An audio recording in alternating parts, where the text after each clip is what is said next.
Chapter 23. Prince Andrew needed his father's consent to his marriage, and to obtain this he started for the country next day. His father received his son's communication with external composure, but inward wrath. He could not comprehend how anyone could wish to alter his life or introduce anything new into it, when his own life was already ending. If only they would let me end my days as I want to, thought the old man, then they might do as they please. With his son, however, he employed the diplomacy he reserved for important occasions and, adopting a quiet tone, discussed the whole matter. In the first place, the marriage was not a brilliant one as regards birth, wealth, or rank. Secondly, Prince Andrew was no longer as young as he had been and his health was poor. The old man laid special stress on this, while she was very young. Thirdly, he had a son whom it would be a pity to entrust to a chit of a girl. Fourthly and finally, the father said, looking ironically at his son, I beg you to put it off for a year, go abroad, take a cure, look out as you wanted to for a German tutor for Prince Nicholas. Then if your love or passion or obstinacy, as you please, is still as great, marry. And that's my last word on it. Mind, the last, concluded the prince, in a tone which showed that nothing would make him alter his decision. Prince Andrew saw clearly that the old man hoped that his feelings, or his fiancée's, would not stand a year's test, or that he, the old prince himself, would die before then, and he decided to conform to his father's wish, to propose, and postpone the wedding for a year. 3 weeks after the last evening he had spent with the Rostovs, Prince Andrew returned to Petersburg. Next day after her talk with her mother Natasha expected Bolkonsky all day, but he did not come. On the second and third day it was the same. Pierre did not come either and Natasha, not knowing that Prince Andrew had gone to see his father, could not explain his absence to herself. 3 weeks passed in this way. Natasha had no desire to go out anywhere and wandered from room to room like a shadow, idle and listless. She wept secretly at night and did not go to her mother in the evenings. She blushed continually and was irritable. It seemed to her that everybody knew about her disappointment and was laughing at her and pitying her. Strong as was her inward grief, this wound to her vanity intensified her misery. Once she came to her mother, tried to say something, and suddenly began to cry. Her tears were those of an offended child who does not know why it is being punished. The countess began to soothe Natasha, who after first listening to her mother's words, suddenly interrupted her. Leave off, Mama. I don't think, and don't want to think about it. He just came and then left off. Her voice trembled, and she again nearly cried, but recovered and went on quietly. And I don't at all want to get married. And I am afraid of him. I have now become quite calm. The day after this conversation Natasha put on the old dress which she knew had the peculiar property of conducing to cheerfulness in the mornings, and that day she returned to the old way of life which she had abandoned since the ball. Having finished her morning tea she went to the ballroom, which she particularly liked for its loud resonance, and began singing her solfeggio. When she had finished her first exercise she stood still in the middle of the room and sang a musical phrase that particularly pleased her. She listened joyfully, as though she had not expected it, to the charm of the notes reverberating, filling the whole empty ballroom, and slowly dying away, and all at once she felt cheerful. What's the good of making so much of it? Things are nice as it is, she said to herself, and she began walking up and down the room, not stepping simply on the resounding parquet but treading with each step from the heel to the toe. She had on a new and favorite pair of shoes, and listening to the regular tap of the heel and creak of the toe as gladly as she had to the sounds of her own voice. Passing a mirror she glanced into it. There, that's me, the expression of her face seemed to say as she caught sight of herself. Well, and very nice too. I need nobody. A footman wanted to come in to clear away something in the room but she would not let him, and having closed the door behind him continued her walk. That morning she had returned to her favorite mood, love of, and delight in, herself. How charming that Natasha is, she said again, speaking as some third, collective, male person. Pretty, a good voice, young, and in nobody's way if only they leave her in peace. But however much they left her in peace she could not now be at peace, and immediately felt this. In the hall the porch door opened, and someone asked, "At home?" and then footsteps were heard. Natasha was looking at the mirror, but did not see herself. She listened to the sounds in the hall. When she saw herself, her face was pale. It was he. She knew this for certain, though she hardly heard his voice through the closed doors.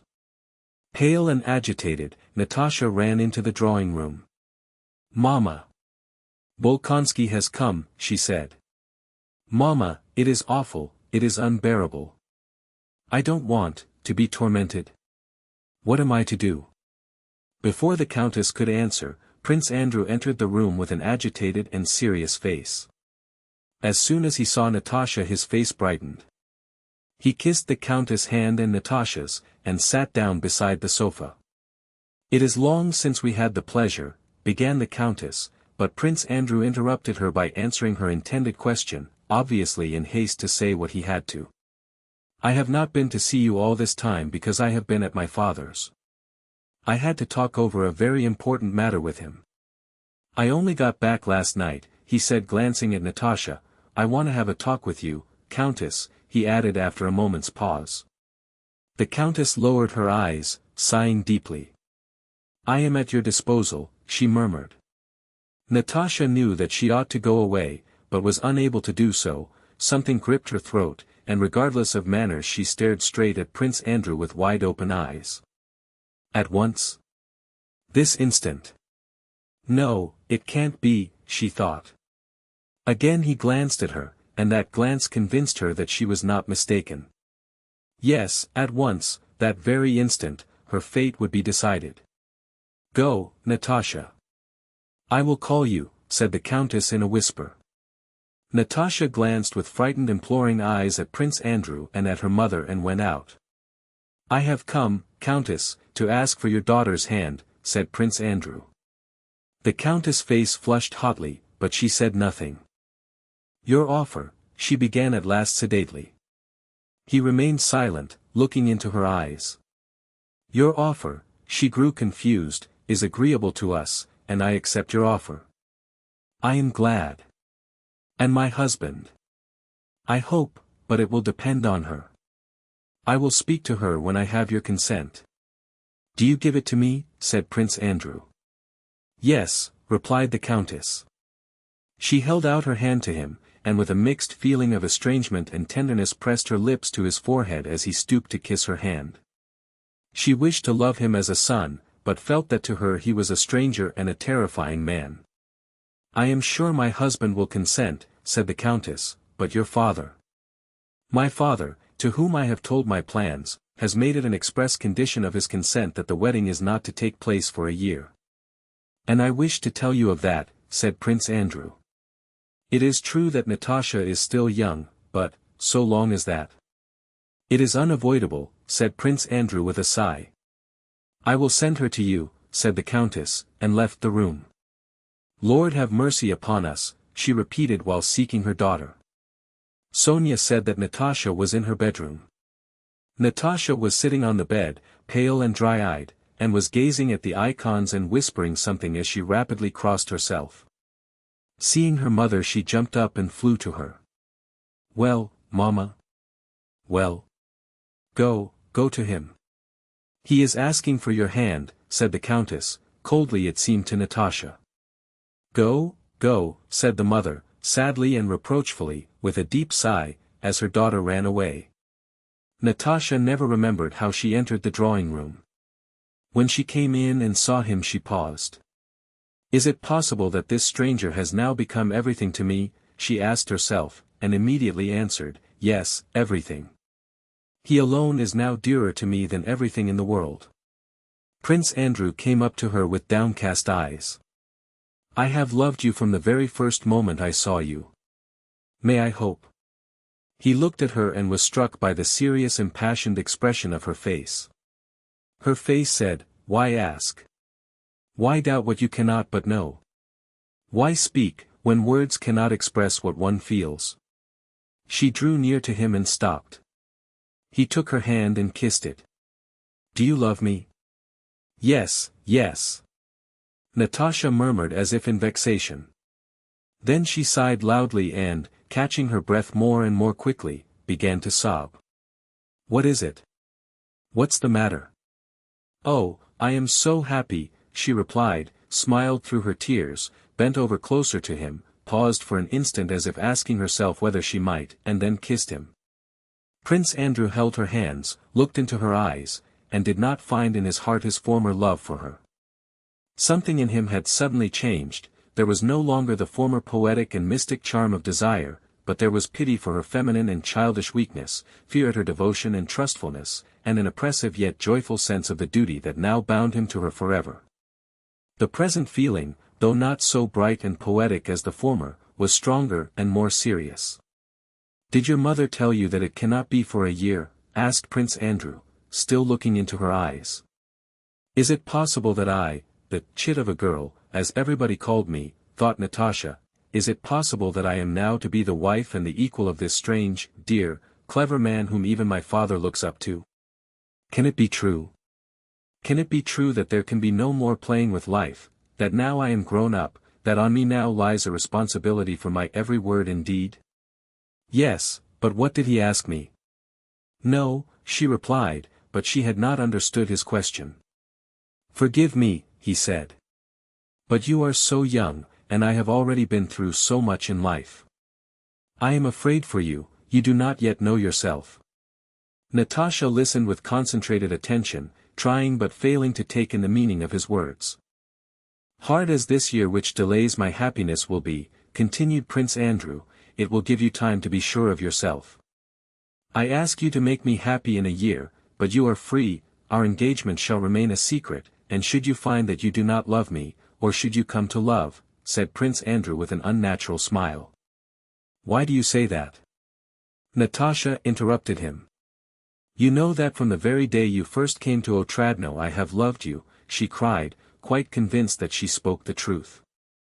"In a year you will learn to know yourself." "A whole year?"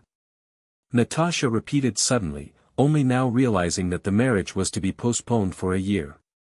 "But why a year? Why a year?" Prince Andrew began to explain to her the reasons for this delay. Natasha did not hear him. "And can't it be helped?" she asked. Prince Andrew did not reply, but his face expressed the impossibility of altering that decision. "It's awful. Oh, it's awful. Awful." Natasha suddenly cried, and again burst into sobs. "I shall die, waiting a year, it's impossible, it's awful." She looked into her lover's face and saw in it a look of commiseration and perplexity. "No, no. I'll do anything," she said, suddenly checking her tears. "I am so happy." The father and mother came into the room and gave the betrothed couple their blessing. From that day Prince Andrew began to frequent the Rostovs as Natasha's affianced lover. Chapter 24. No betrothal ceremony took place and Natasha's engagement to Bolkonsky was not announced. Prince Andrew insisted on that. He said that as he was responsible for the delay he ought to bear the whole burden of it, that he had given his word and bound himself forever, but that he did not wish to bind Natasha and gave her perfect freedom. If after 6 months she felt that she did not love him she would have full right to reject him. Naturally neither Natasha nor her parents wished to hear of this, but Prince Andrew was firm. He came every day to the Rostovs, but did not behave to Natasha as an affianced lover. He did not use the familiar thou, but said you to her, and kissed only her hand. After their engagement, quite different, intimate, and natural relations sprang up between them. It was as if they had not known each other till now. Both liked to recall how they had regarded each other when as yet they were nothing to one another. They felt themselves now quite different beings. Then they were artificial, now natural and sincere. At first the family felt some constraint in intercourse with Prince Andrew. He seemed a man from another world, and for a long time Natasha trained the family to get used to him, proudly assuring them all that he only appeared to be different, but was really just like all of them, and that she was not afraid of him and no one else ought to be. After a few days they grew accustomed to him, and without restraint in his presence pursued their usual way of life, in which he took his part. He could talk about rural economy with the Count, fashions with the Countess and Natasha, and about albums and fancy work with Sonia. Sometimes the household both among themselves and in his presence expressed their wonder at how it had all happened, and at the evident omens there had been of it, Prince Andrew's coming to Otradno and their coming to Petersburg, and the likeness between Natasha and Prince Andrew which her nurse had noticed on his first visit, and Andrew's encounter with Nicholas in 1805, and many other incidents betokening that it had to be. In the house that poetic dullness and quiet reigned which always accompanies the presence of a betrothed couple. Often when all sitting together everyone kept silent. Sometimes the others would get up and go away and the couple, left alone, still remained silent. They rarely spoke of their future life. Prince Andrew was afraid and ashamed to speak of it. Natasha shared this as she did all his feelings, which she constantly divined. Once she began questioning him about his son. Prince Andrew blushed, as he often did now. Natasha particularly liked it in him, and said that his son would not live with them. "Why not?" asked Natasha in a frightened tone.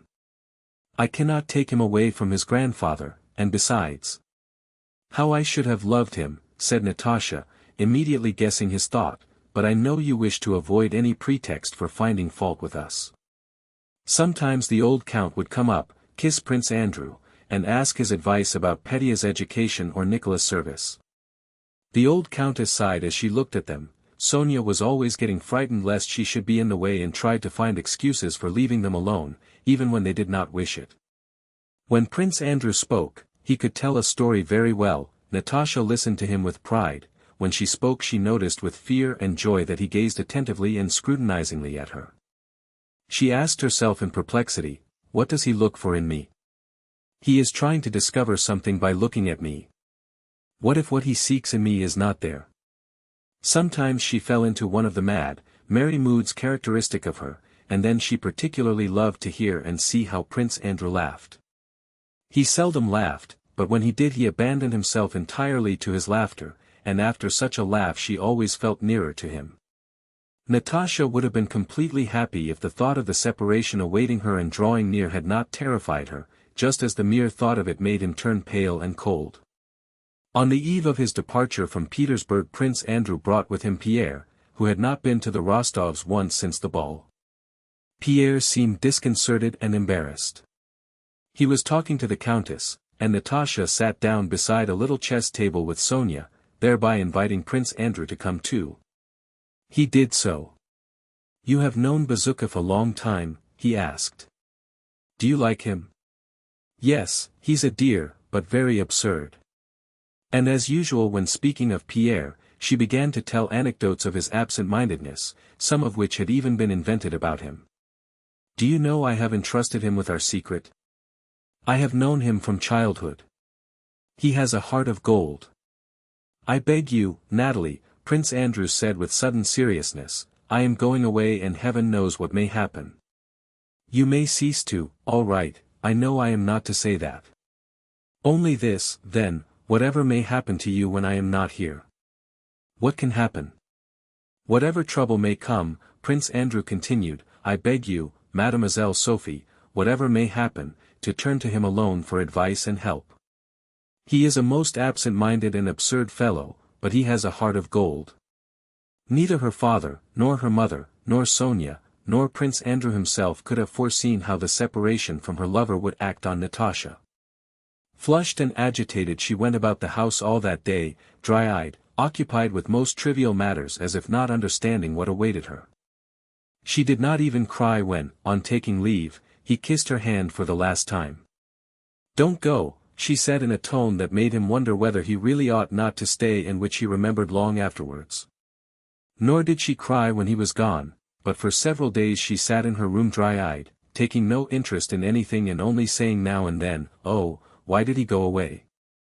But a fortnight after his departure, to the surprise of those around her, she recovered from her mental sickness just as suddenly and became her old self again, but with a change in her moral physiognomy, as a child gets up after a long illness with a changed expression of face.